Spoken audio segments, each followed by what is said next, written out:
Is this a joke? Man United scoring 4 goals, winning 3 games in a row, having the best home record in the Premier League this season, and beating Brighton?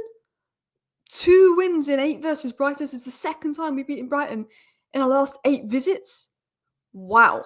And you know what? Man United deserved to win the game. I know we made the last 20 minutes difficult for ourselves, and I think the first 10 minutes was a bit meh, but we deserved to win that game. I thought we were the better team. I thought we played some good football. And Bryan Mbeumo. We're going to talk about Cunha. We're going to talk about Sesko. We're going to talk about all of them getting goal contributions. Ahmad had a good game. Bruno, Casemiro had good games. Yoro, De Ligt, Lamans, the impact he is having. Look, one thing I will say as well is Anthony Taylor did everything he could to help Brighton, and we still won 4-2. We could have had a penalty. I think it was a very soft free kick to give away, which they scored from. But look, Man United, we're going to talk about the positives. There is a few negatives. We're going to talk about the positives, and that is Bryan Mbeumo. He has no right being that good. Bryan Mbeumo is a top 3 winger in the Premier League. Bryan Mbeumo has 33 goal contributions since the start of last season in the Premier League. Only Salah has more. Bryan Mbeumo is absolutely fantastic. For a player that tracks back, that made 7 defensive contributions in the game, to then go and score 2 goals, to then go and create 2 big chances, this is not normal. 2 goals scored, but 2 big chances created. Could have got 2 assists, could have got a 3rd goal, actually. I think Bruno played a good ball into them. 7 defensive contributions, 4 out of 5 take-ons completed, passes into the final third, touches in the box. There was a time in the first half where he took down the ball and it was a lovely touch. You know, his all-round play, fantastic. His touches, his controls, his defensive contribution, his pressing, fantastic. And he's getting the goals and assists, and he's creating the chances. He's good on the eye. He's getting the numbers. He's performing defensively. I don't know what more Mbeumo can do in a Man United shirt. I said Mbeumo 2 years ago was the perfect replacement for Salah, and I got laughed off. Because people didn't rate him back then, you know. But you know what? I'm glad Liverpool didn't go for Mbeumo. This guy, for me, and maybe I'm getting ahead of myself. Maybe I'm being cocky. I think he and Saka are going to be the 2 best wingers in the Premier League over the next 5 years. I think they are going to be the ones to steal the show. I think he's that good. I really do. And I'm hyping him up a lot, but I think he's that good. Man United above Liverpool. Man United above Chelsea. Things you love to see. Look, we might not be above Liverpool in 2 hours, so we're going to make the most out of it. Things you love to see, people. Things you absolutely love to see. Look, 4th in the league, and as Frank mentioned here, hardest start to the league. And we're 4th. Anyway, let's get into my review. Let's get into my thoughts. Let's get into my deep dive on all things. But smash a like for those 3 points. Feel free to subscribe if you're new. Let's talk about it. Mbeumo's a top 3 winger in the league. Just is. Facts. Mbeumo and Cunha mint. You know, when I said this, I was gassing them up all summer. I was begging us to sign them all summer because it's experienced Premier League proven players. You look at Chelsea, Gittins and Garnacho, so raw. And Mbeumo and Cunha, you know what you get. They're mint, yeah, proven, done, bish, bash, bosh. Because Cunha was mint. He almost scored a fantastic goal before the goal he did score. The goal he did score was fantastic. But then Cunha's winning back the ball. He's keeping the ball, the little touches, the little flicks. I'm going to say this now. Sesko, the amount of headers he won, and that was helpful. Because I like Xerxes, but he could have done better for Brighton's 2nd goal. I'm going to say this. You know, Sesko's good. Cunha and Mbeumo are getting headlines. Sesko did very well. That front 3 is good. And this is the reason I was so critical of Amorim at the start of the season, because we generally have a really good team, guys.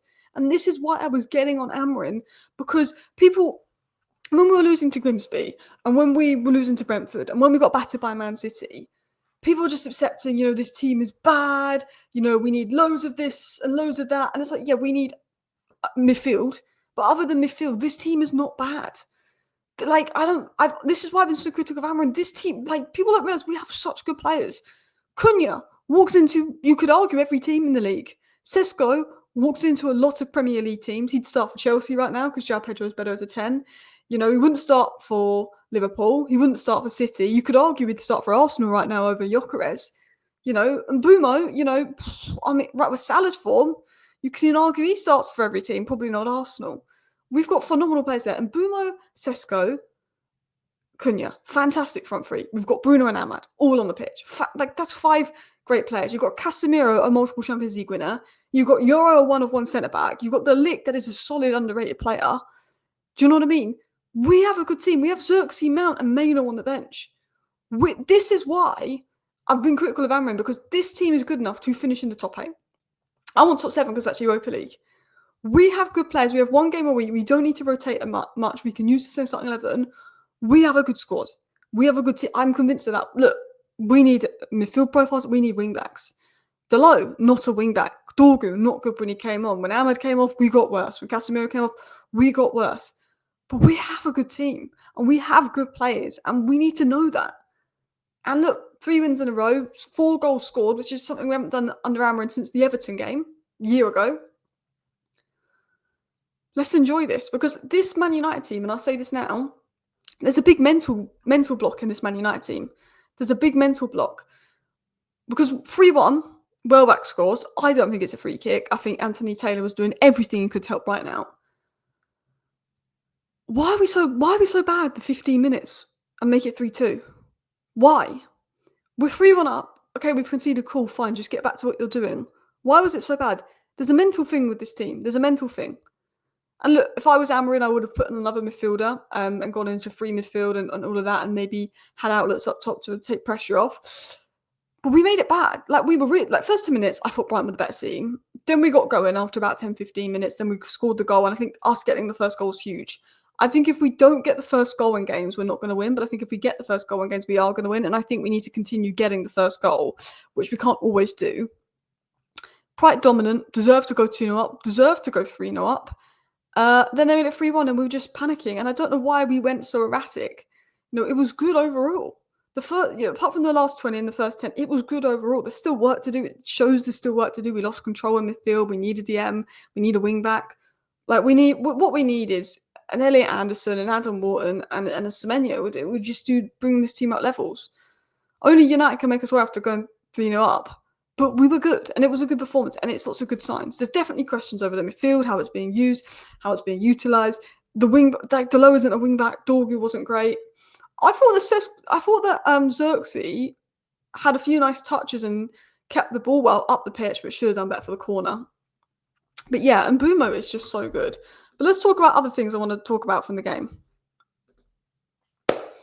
Cunha.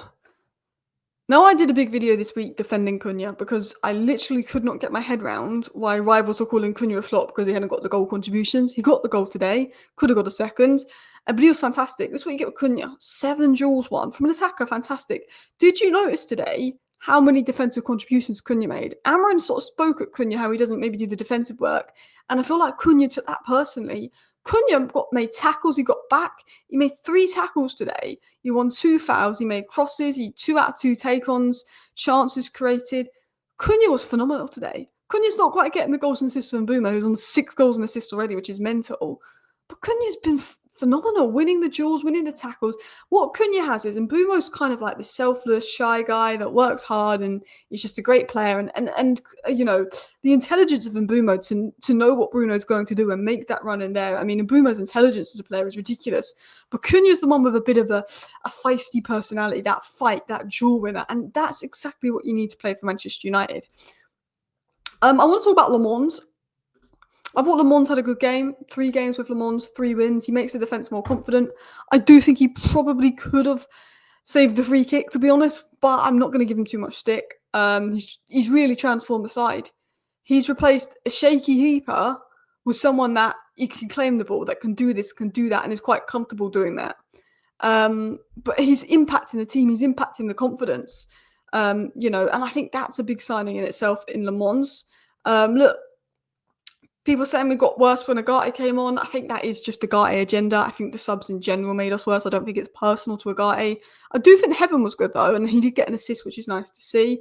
You can see why Amorim sees that as his best starting 11. You can argue Dorgu for Delo, but Dorgu was poor when he came on. I really did like the starting 11 when I saw it today. And look, Mason Mount's been fantastic for us, but my favourite front three is Cunha and Mbeumo Sesko. As good as Mason Mount's been, I just think that Cunha has a different level of quality in this game. I think when you're playing a team where you've got a bit more out of possession work, all by means go for Mason Mount for the pressing and that. But wow, Cunha is absolutely mint. Anyway, thank you for watching today's video. Thank you for watching today's roundup on my thoughts on the Man United game. I'm just so gassed. 3 wins in a row. Like, let's build upon this. And for me, this was a bigger test than Liverpool in a weird way because this is a game we don't normally win. So I'm absolutely gassed. Thank you for watching. Bye.